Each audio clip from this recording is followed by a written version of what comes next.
Hello, everyone. Welcome back to another episode of the Learning and Literacy Cast. I'm Lachlan, and today we are joined by Pam Snow.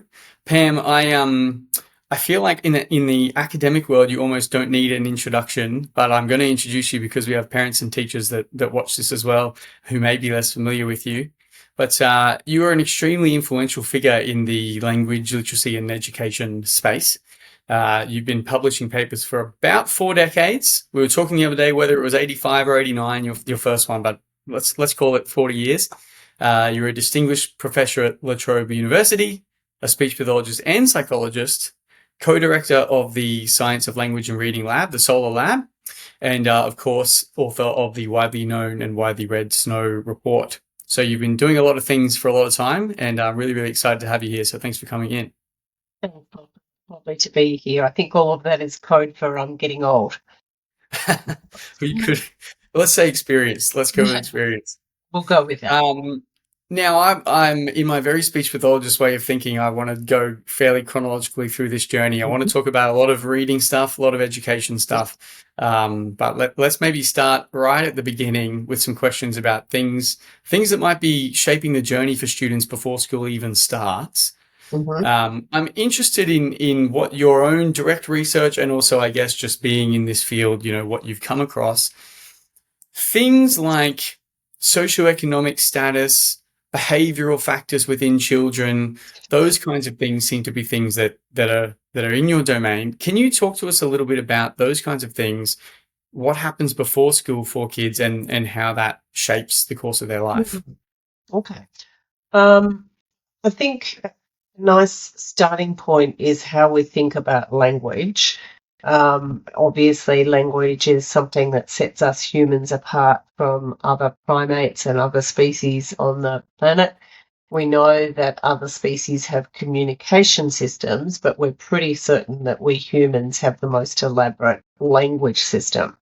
And language allows us to do some incredible complex things cognitively and communicatively. We can talk about the here and now, things that we're observing and doing, but we can talk about things that are going to happen a long way in the future or in 10 minutes' time. We can talk about hypothetical things, imaginary things, things that might not even happen. We can talk about things that happened 5 minutes ago or 500 or 5,000 years ago. So language is highly conceptual and highly complex and flexible. It's an amazing tool. We often talk about language as being biologically primary.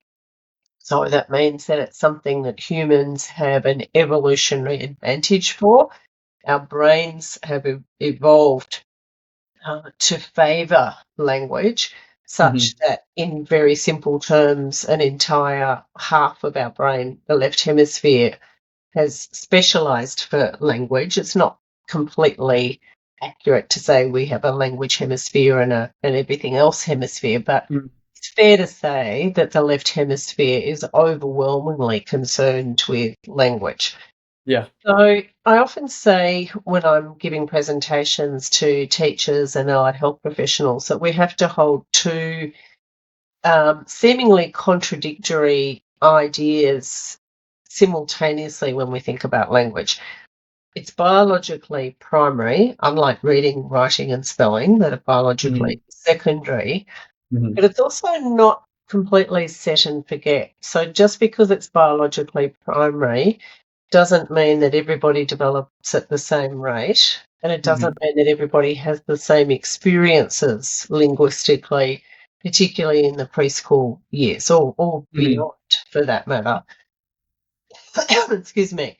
So language is biologically primary. It's also highly vulnerable. So there's those two competing ideas. We know that families sit on a social gradient, that's socioeconomic status, parental education, parental language levels, literacy levels, the number of books in the home, the nature and quality, if you like, of the home literacy environment. All of those things play a role in the kinds of experiences that children have from infancy, really from day one, through to the point of school entry. And we know Mhm. from US data, UK data, Australian data that social gradient can't be ignored. It doesn't Mhm. mean that we say, oh, well, what can we do? Some kids have better home language literacy environments than others, Mhm. therefore there's nothing schools can do. That's not the message. But so that's an important takeaway, I think. Mhm. Um, as is just the general vulnerability of language, whether it be to some form of neurodiversity like autism, intellectual disability, ADHD, all of those are going to impact language Mhm. disorder. Developmental language disorder as a Yep. standalone condition, we know it has a much higher prevalence. For example, it's not a Yes. competition, but it is more prevalent than autism. There's a range of diagnosable forms of neurodiversity like Fragile X syndrome, Down syndrome, Williams syndrome, Klinefelter syndrome. They've all got implications for language. So Yes. we've got this two-speed scenario, and that's important in its own right because language is important in its own right, but it takes on an additional importance when students get to school because language is really the engine, oral language is the engine that drives the transition to reading, writing, and spelling, that set of biologically secondary skills. Okay, so it sounds like what you're saying is there's some things, the first things you're talking about there sound like what we might class as like behavioral or environmental things. How well educated are your parents? How many books do you have in the home? Is reading part of the routine? Is there lots of face-to-face time, etc.? Those things that we know are important for developing language.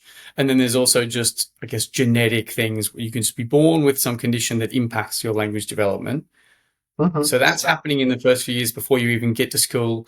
And then I presume from that if things go well in that time, you're starting school with strong language skills, Mhm. and that is a very, very big advantage moving Yep. forward throughout school.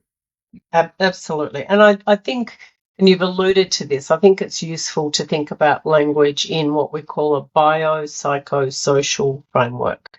So there's a biological or genetic component. Our language skills are partly genetically determined. There's the social component in terms of everyday experience. And then there's individual characteristics around introversion, extroversion, confidence, temperament, and so forth that are also going to impact on us as language users. So Mm. um, we can't go looking for all of the answers in one place. It's essentially, I guess, a case of nature via nurture that we're Mhm. looking at. Yes, you start with a certain hand of cards that may be better or worse than other people, but you can Yep, still play it well and yep, practice and develop and do better than you would otherwise. yep. Okay. Are there any really big things that any family could try to do in those first, 5, 6 years before their kids start school Mhm. that are really high value in any situation for getting their kids ready for school, language wise, etc.? We want children to be exposed to lots of talk, lots of what the literature refers to as serve and return interactions. So the analogy here is like a tennis match, where one player serves and the other returns, and then we've got a volley going back and forth, and we want those volleys to go on for as long as possible, not in a way that's artificial, but we want to make sure that adults are serving and returning. Um, lots of opportunities. There are lots of um, incidental opportunities across a day for adults to comment, to label, to be modelling appropriate morphological endings, for example. So the 2 or 3-year-old who says, I walked it to the park. Oh, you walked to the park. So we're not going to necessarily actually correct a child or teach a child directly at that very young age, but we want to be modelling appropriate morphological markers. We also want to be expanding their utterances. Oh, you walked to the park, and who did you see when you were walking to the park? Oh, you bumped into our neighbour, and did he have his dog with him? And so, you can see that we're adding the templates for narrative discourse. We're putting lots of extra vocabulary in. We're allowing co-construction of the narrative. Everybody's contributing a little bit to the story, correcting each other. Um, Bearing in mind, though, that not all parents have strong language skills themselves. Mm, So this is something that comes quite naturally, perhaps to more verbally proficient parents. mm, Not all parents have a high level of verbal proficiency themselves, so they're not necessarily going to be intrinsically motivated mm, or feel equipped to be mm, providing those expansions and elaborations and building on the idea of serve and return. mm, So, but, that said, I think that is something that we can encourage all parents to do, to provide elaborations, to provide, to be making sure that those serve and return interactions are happening. I also think we need to be encouraging parents to put their own screens down. We mm, hear a lot about concerns about children's use of screens and exposure to screens, and I think there's something to those concerns. But I think the low-hanging fruit is what the adults themselves are doing, because children, surprise, surprise, model themselves on what they see the adults in their world do. mm, And if they're mm, constantly looking at adults who are on their phones, constantly competing with the device when they're trying to initiate an interaction, when they're serving, but the adult that they're serving to is distracted by a device. That's I think that's not a healthy scenario. That's not to say parents can't use devices ever, but I do feel disappointed when I'm out and about and I see the level of preoccupation sometimes on the part of parents with yeah. screens, and you've got a toddler in a pram making a bid, wanting to initiate a conversation, and it's not happening. I can absolutely agree with that. I saw this just the other week at the park with my son. We're going down the slide. This other little girl comes, and she sits on the slide to go as though she's going to go down it backwards, and she's calling out to her dad. She's going, "Dad!" And I look over to who she's referring to, and there's this guy sitting there on his phone, fully, head down, engrossed. She calls out dad. Only on the third time does he look up briefly and go, yeah, yep, and then just goes back to looking at his phone. And I was like, oh no, this poor girl, she just wants Yeah. to show him. But also, the speech pathologist part of my brain is like, there's no, now that he's doing that thing, they're not sharing an interaction, and he can't give any words to that. He can't be like, you're sliding, you're going Yep. backwards, that's cool, whatever. There's Yep. no language being modeled. So I can definitely see that very tangibly how that plays out. No shared moment for them. Yeah. Um, and children know when they're being treated tokenistically.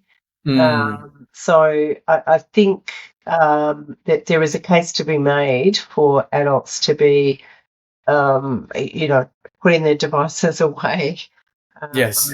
you know, just doing something to discipline ourselves, to be I more in the think you could moment when we're almost with kids. you could have a whole show dedicated just to put your phone down and all the different reasons why, probably quite easily. I'm sure there are people out there doing that. But look, I couldn't agree more with that. Something you said before, though, ding something in my head about parents not necessarily having super high natural language competence in Mhm. some instances. We also see a lot of parents who really don't feel confident to do it. They might actually be okay, but they're just not confident to sit down with their kid. It Mm, feels unnatural, whatever it happens to be. mm. And a big thing that I think is really valuable for that is shared book reading. We know shared book Absolutely. reading is really, really valuable, but you don't even need it. You can just read the words. The story is there. All of the language is there. You just read what it says and everything else is done for you. So I think for parents who are unsure about it, at the very least, pick up a book or two every day with your kid and read that, and that's probably going to give you a lot of benefit. Absolutely. And for parents who themselves don't have strong reading skills, working with picture books, Mhm. talking about what's happening in the pictures and creating a narrative from that. I mean, Yeah. I think we have to be careful not to kid ourselves that all parents have these capacities. We sometimes put a very middle class lens over these things. And of course, some parents speak languages other than English, and we want those parents to be using their home language when they're engaging with their children. But yes, picture books, story books, going to story time and rhyme time at local libraries where there's someone who's professionally facilitating those sessions. Mhm.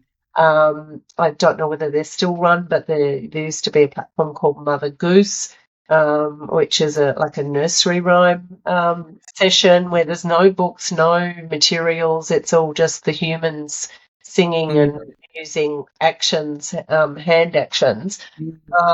So yes, we can support a wide range of families to engage verbally more proactively, and in some cases also more positively. And to some extent, this then starts to nudge into positive parenting programs as well.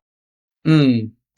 So those are all things that we can, I guess, try to think about before school even starts, setting kids up for success. Hopefully, we can build their language skills as much as we can. When we get to school, things change, though. I mean, you talked about Mm, reading and writing being biologically secondary, meaning that it has to be explicitly taught. You don't just innately learn it. Someone has to teach you how to do that mm, explicitly. And I think it's probably fair to say that, most people in Australia give the primary responsibility of that job of teaching kids to read and write to schools. There's a correct. role for parents, there's a role for clinicians, of course, blah, blah, Yep. blah. But schools seem to be lumped with that. Obviously, there's been a lot of debate, even still, as to the best way to do that and how well we're doing that. But do you Mm. have thoughts on that? Like in Australia, how well have we been doing at teaching kids to read and write? Oh yes, I have thoughts on that. Um, I think there's been a massive knowledge translation crisis with respect to what the reading process is from a cognitive perspective, a linguistic perspective, and how best to teach children at scale to read. Now, one of the problems here is that there's a group of children, and some of our listeners will be familiar with an infographic created by Nancy Young, The Ladder of Reading and Writing. If they're not, they can easily locate that. But what that infographic basically shows with colour shading is that there's a group of maybe 50 to 60% of kids who will become successful readers regardless of the pedagogy that we throw at them. So these are the kids who have inadvertently defended and perpetuated balanced literacy. Because if balanced literacy didn't work for anybody, I'd like to think that we would have woken up a long time ago and decided that we needed to change the way that we teach reading.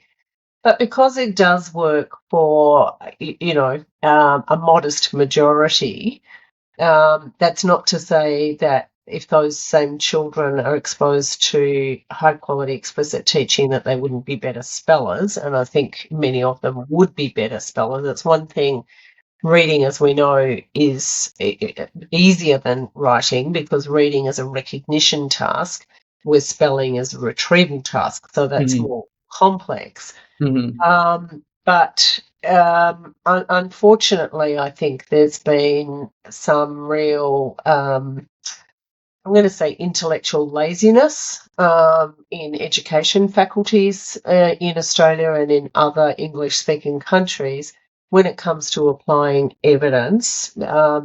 the argument that there's a range of ways to teach a child to read, to me, is as silly as saying there's a range of ways of treating an infection or Mm, there's a range of ways of landing an aeroplane.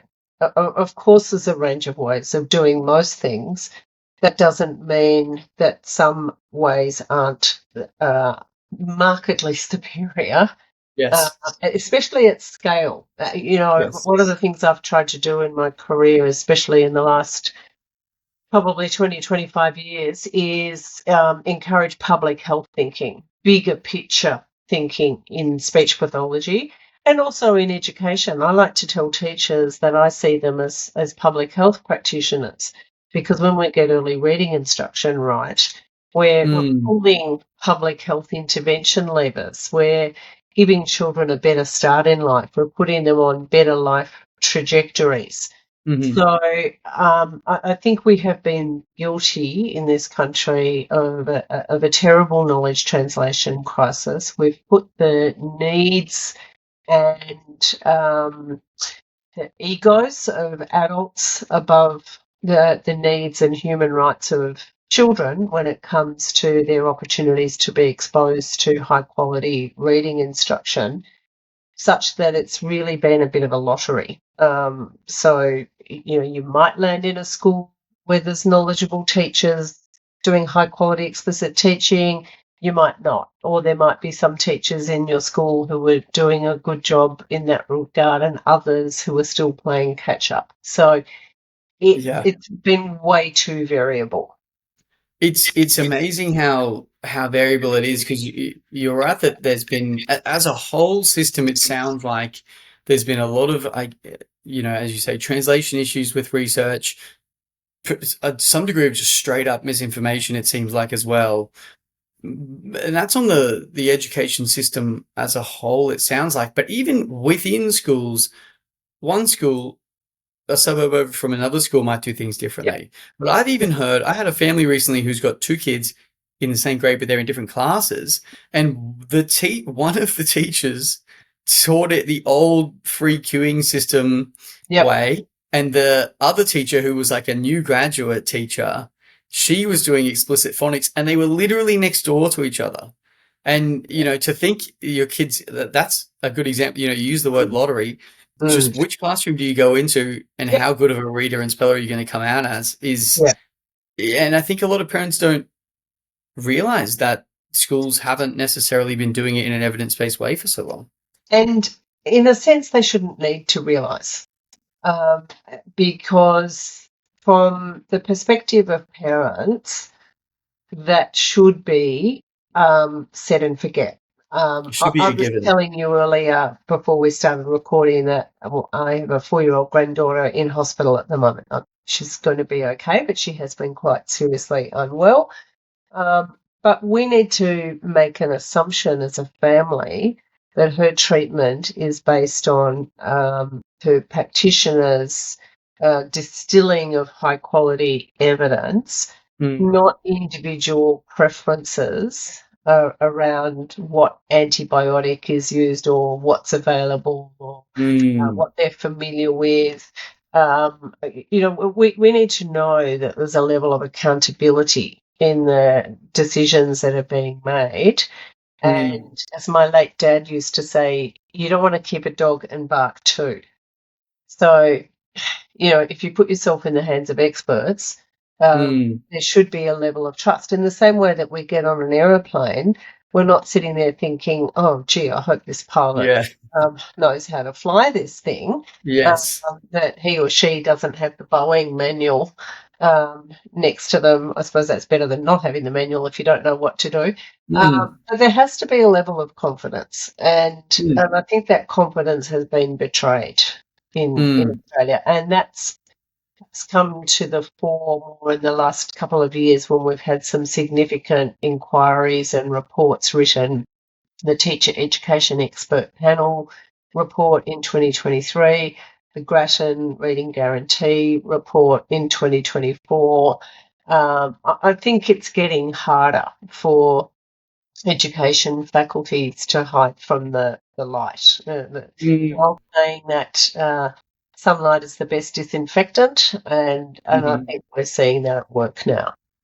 Well, something that, you're mentioning all those recent reports and documents, but a document that I came across early in my career in the literacy space was the National Reading Panel report, and Yeah, it came out. I think it was in like 2000, 2000, and 20, it and, 25 and it years ago. and it's 200 or 300 pages long. But the big takeaway is it's just like, hey, we've reviewed all the research and we found out that there's like these 5 things: phonological awareness, phonics, language, etc. And just do them, please. Do systematic phonics, and it will probably be fine. And that was Yeah, 25 years ago now. yeah. But now in 2025, there's all this news. Oh, schools are rolling out systematic phonics. But Like we've just it's been there discovered. the whole time. Yeah, and we had our own national inquiry into the teaching of literacy, as it was titled, in 2005. That's an inquiry that was commissioned by Brendan Nelson when he was the Education Minister. And as a result of that inquiry, there were 20 very clear recommendations about teacher pre-service education and classroom practice, and no state or territory actioned those recommendations. Now, we could dust that report off now. Obviously, the literature review would be out of date, but Mhm. those recommendations are really as current now as they were in 2005. Imagine where we'd be if we'd taken Mm. action 20 Yeah, years ago. and it does really sound like something that's a top-down problem, because we know in classrooms, in the trenches per se, pretty much all teachers really want to do well. They want to do right by their students. Oh, They really care for them. But if they're just from the top down not getting that information about mm, how to mm. teach it correctly, then how are they supposed to? Exactly. And sometimes when I'm talking to audiences of teachers, I ask them to put their hand up if they completed their teaching degree after 2025. So, large number of hands go up. And then I say, okay, keep your hand up if during your pre service teacher training you were told about Australia's national inquiry. All the hands go down. So this was kept a secret from teachers. Mm. Education academics didn't want pre-service teachers to know that reading instruction was contested and that there were other more robust, empirically supported ways of teaching reading, because they didn't fit with the zeitgeist, with their ideological stance on. In fact, many education academics prefer not to even talk about reading. They prefer to talk about literacy and different types of literacy: critical literacy, multiple literacies, digital literacies. Mm. So there's a real kind of blurring of the lens. Um, Mm. but, imagine if there was an inquiry into, well, there have been inquiries. I often use the example of the tragic circumstances that occurred at the Bacchus Marsh Health Service about 10, 12 years ago, when there was a spike in neonatal stillbirths and catastrophic birth outcomes because of mismanagement of deliveries. Now, there was an inquiry into what happened in that health service, and there were recommendations, and that those recommendations were widely disseminated to health professionals, to trainee midwives, to trainee medical practitioners. We gave that report the light of day. Mm. But that we haven't had that level of transparency and accountability in education, unfortunately. It's interesting, actually. I wonder if it's just something about reading in general, because the exact inverse of that also occurred. I was reading about the whole, the myths around visual dyslexia, and getting into the background around that. And it was like 1925, Orton published this paper talking about, the letters backwards and Mm. visual stuff going on. And for decades after that, not only was it that idea was accepted, but it was actively taught. So it's almost the opposite of what you're talking about, where rather than being like, here's some quality evidence, let's roll it out. it's almost like here's some quality evidence. Well, maybe we'll circle back to that later, but here's some random pseudoscience, and let's pump this out into schools and pediatricians and things like that. You've hit on an important paradox there, actually, that education has been very permeable to pseudoscience and really impermeable to robust cognitive psychology, Mm, neuroscience evidence. So, mm, if you look at research on teachers, the extent to which teachers subscribe to neuromyths, for example, the idea of learning styles, the idea of left brain, right brain learners, the idea that we only use 10% of our brains. There's a whole raft of these myths that found their way into the education water very easily mm. and now are very hard to get out of the education water. Um, but the robust evidence, has to kind of climb up onto the roof and try and come down the chimney, where Yes, the yes. the red carpet is rolled out at the front door for what someone on social media a few years ago described as neuroflapdoodle. All these fluffy ideas that have no Yes. substance. They're time wasters, they're money wasters, and in many Mm, cases, they're hope wasters as well. mm, mm. Well, okay, so that's some things I guess we've talked about how some things have gone wrong, but I'm really interested to hear what you have to say about a big part of your research is what happens when it does go wrong, and a Mhm. phenomenon that you've researched, and I don't know if you coined this term. I first came across it in your papers, the school to prison pathway.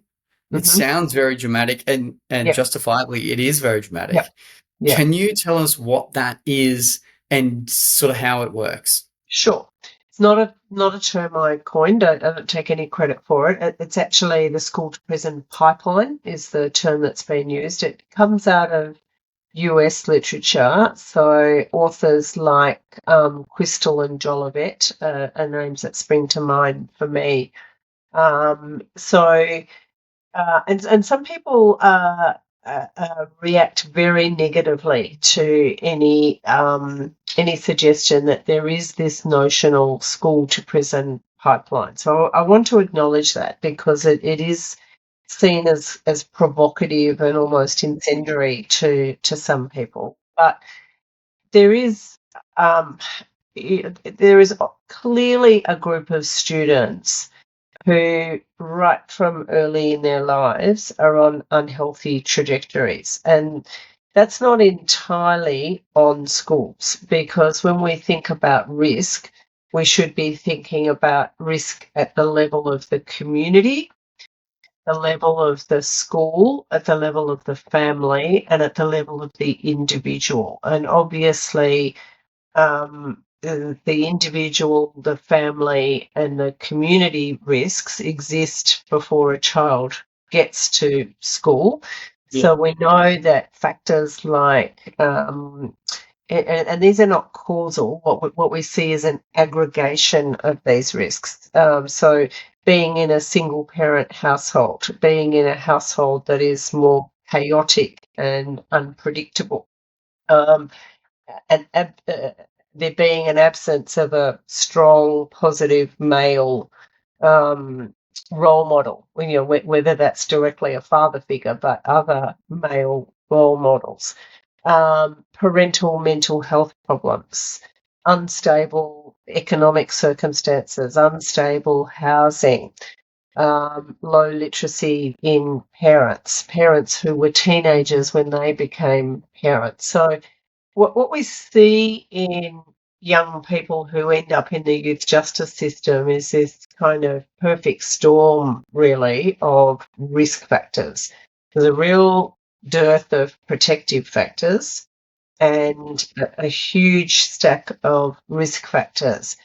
Now, where schools are implicated in this is in um, and these are just going to be some generalizations. I'm not accusing the education sector en masse here, but sometimes there's a tendency to just impose strict behaviour policies without, first of all, teaching the behaviour routines that we want all children to be following.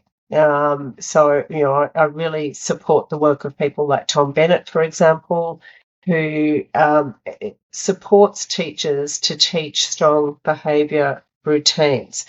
But that we're not always teaching children what we want them to be displaying, but then sometimes punishing them with suspensions and exclusions.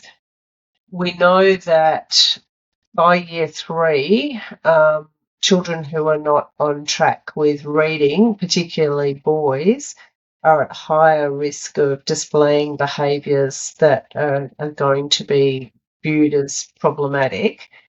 And the problem there, big problem there, is that a lot of schools have been using weak reading instruction approaches.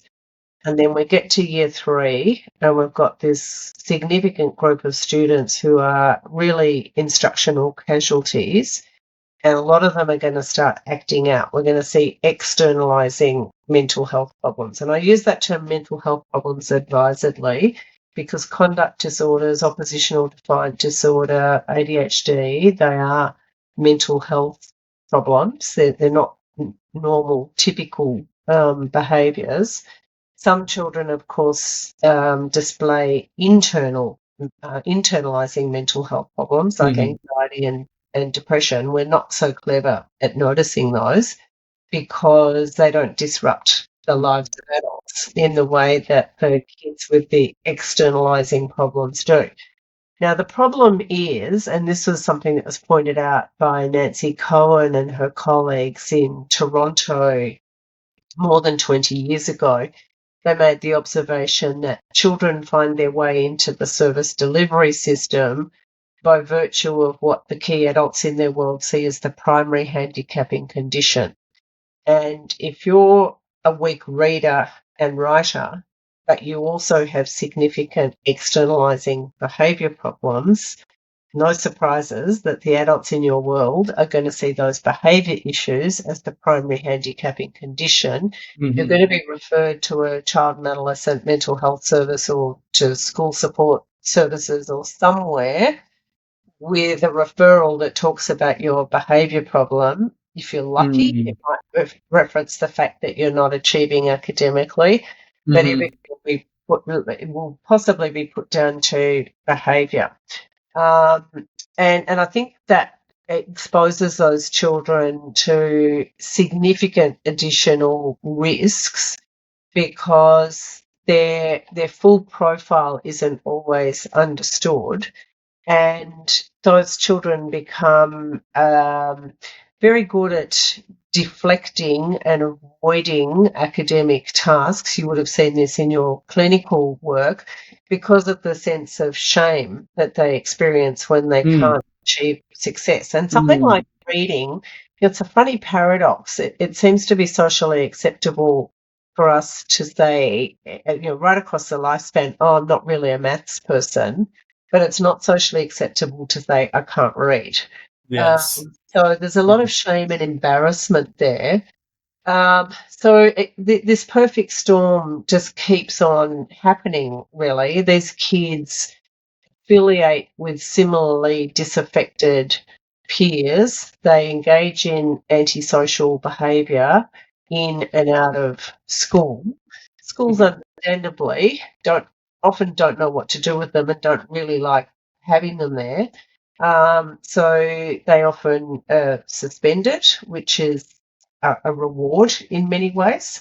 And then they're ultimately expelled and often moved around. And then they, at some point, they begin their engagement with the youth justice system. Many, Mhm. unfortunately, enter the youth justice system via the child protection door. So these are kids who are often at risk in significant ways in terms of experiencing, in particular, neglect, Mm. but also various forms of maltreatment. So I don't advocate a soft approach to schools have to be safe places for other students and for staff and parents and anyone in the school. But I think we do need to remember that if we want children to display certain behaviours and dispositions, as adults, we need to teach those things and use the principles of successive approximation and reinforcement and recognise that learning isn't always linear. Um, if we want to keep those students, well, we want them to succeed academically and we want to keep them connected to Mm. learning, to school. It sounds so complicated. You've just fleshed out such a good range of different things. I mean, there's that stuff that's happening before school that might set some of those kids up poorly for school. There's in-school factors around teaching behaviors and that sort of thing. There's whether they're inherently good at the school work, which Mm, is very heavily about reading and writing to mm, learn and to show your mm, knowledge to a large extent throughout almost all the grades, especially after like grade 3. Um, and then if those things are all going poorly in culmination, kids are disengaging from school either on their own or the schools are actively suspending and expelling them. And I imagine that there's also probably some effect of the more times you've been suspended, the less hours you've had at school learning, and therefore you're even further behind when you come back.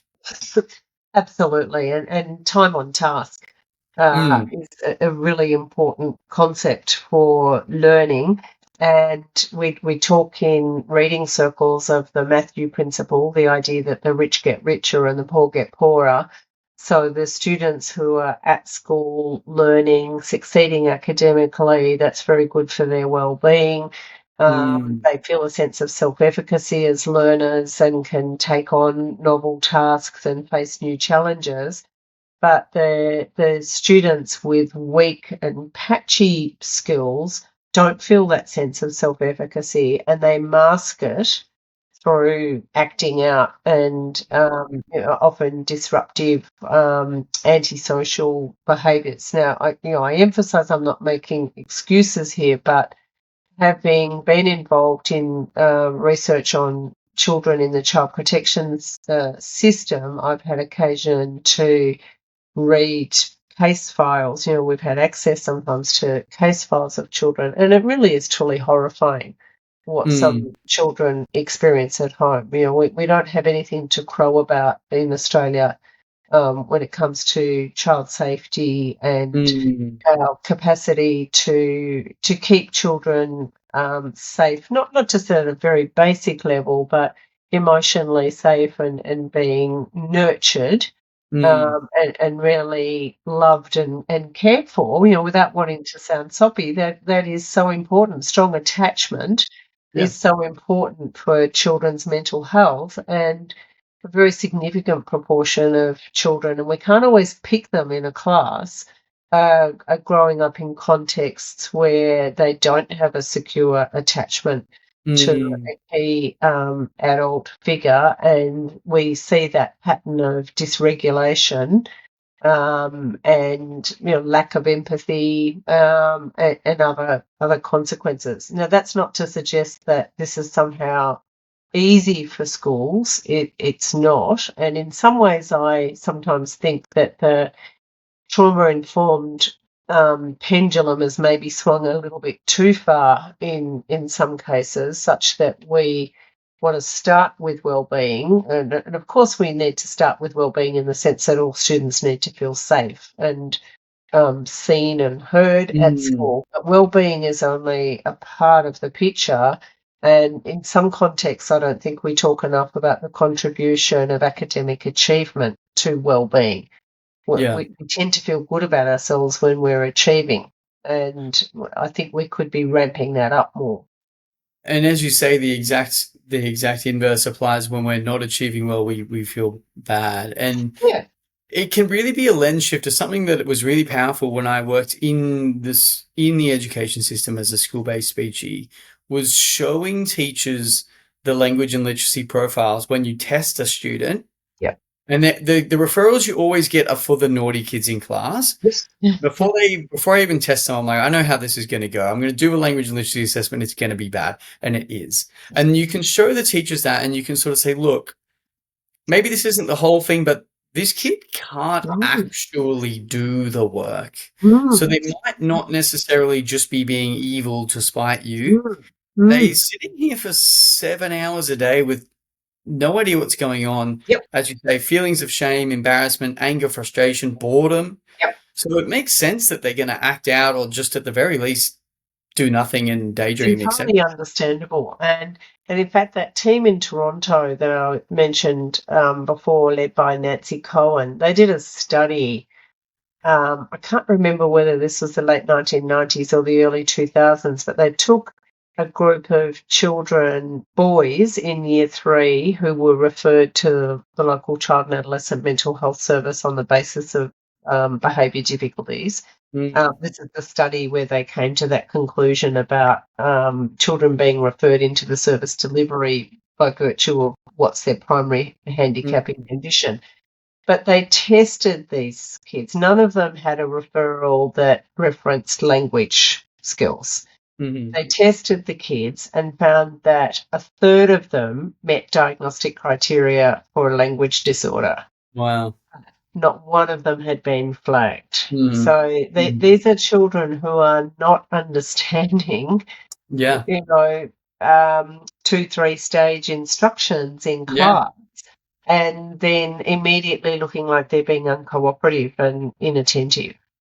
I think people underestimate how powerful that can be. I mean, when we assess students, one of the common language assessments or language subtests, as you know, of course, we following directions, Mm. basically any language assessment. Yep, I had two students this week actually like this. Literally, as soon as we got past one step, so it might be like circle the square, they can do that. yep, And then it's like circle the square and cross out the triangle, and then it's gone. yep, So yep, how in a classroom they can possibly know what to do, they just exactly, can't. And exactly. then, yes, of course, they're either externalizing or often, particularly, not to stereotype too much, but it does seem to play out like this. The girls who are very quiet and polite completely fly under the radar, and the teachers won't pick up on any of that until suddenly they're failing in year 5, 6, 7. But the whole time they've completely been struggling and not knowing what to do. We know this from studies where we interview older students about their experiences, and when we talk to young people who've got experience, who've been in the youth justice system, and what their experience of school was like, and it sounds like a place that none of us would put our hand up, to want to be part of. It's Mm, stressful and difficult and unpredictable. Those conditions don't optimize learning mm. for anybody, let alone children who come from those chaotic, dysregulated kinds of backgrounds. Yeah. And on the topic of assessment, when we when researchers go into prisons and they assess the youth justice or incarcerated populations, what do they see? What do their language and literacy profiles look like? Um, Very flat. We see, and my team and I have done this kind of research with youth justice populations over the last 20 years, both with custodial samples and community-based samples. And we see significant difficulties in language comprehension, in vocabulary, in sentence formulation. If you think of all of the components of language, vocabulary, syntax, morphology, discourse, different kinds of connected discourse, both expressively and receptively, we see really quite flat profiles. Mm, I will say, though, that when we did a study a few years ago on young people in the child protection system, even we were shocked at the extent of the language difficulties, because this is obviously, if you like, the most at-risk group. And as I said before, some young people enter the youth justice system via the child protection door. So Mm, they're dual system kids, if you like. Crossover kids is the term that's actually used in the literature. So they cross over from child protection into youth justice. And the great irony here, and I'll come back to remind me to come back to their profiles, but the mhm, great irony, sadly, is that these children are often removed from the care of their parents and mm, put in the care of the state. The state is not a very good parent. So this is the state's children now that are crossing over from child protection into youth justice. mm, But yes, the profiles that we found in that group were really profoundly disturbing, and the co-occurrence of mental health problems with language and communication difficulties.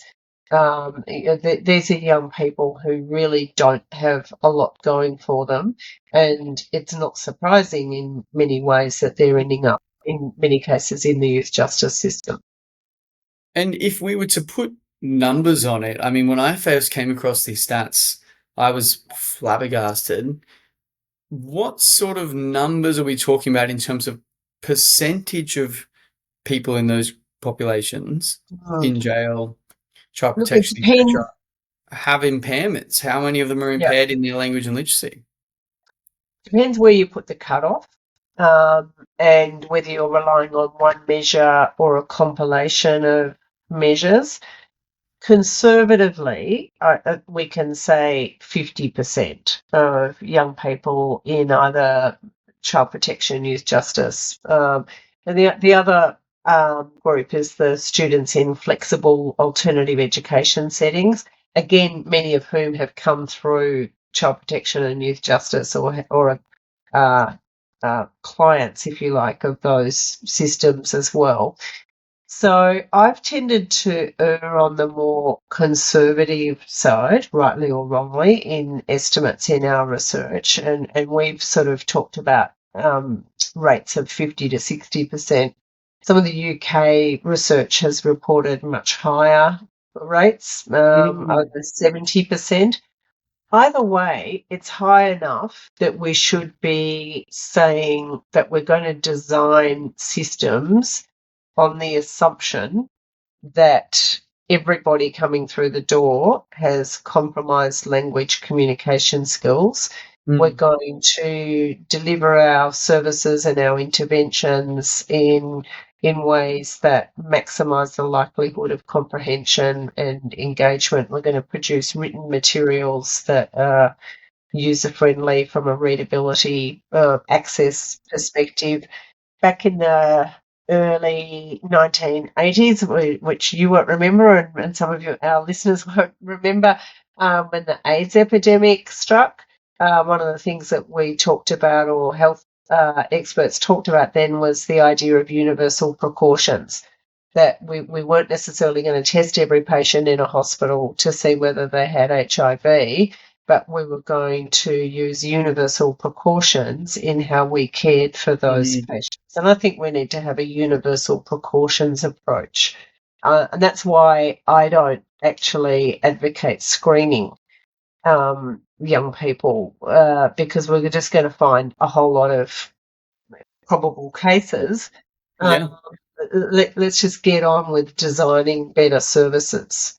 Well, you're right. The research has already done a good job to say, look, most of, and in some studies, almost all of Hmm. the kids in these settings have language and literacy impairment, oftentimes Correct. severe.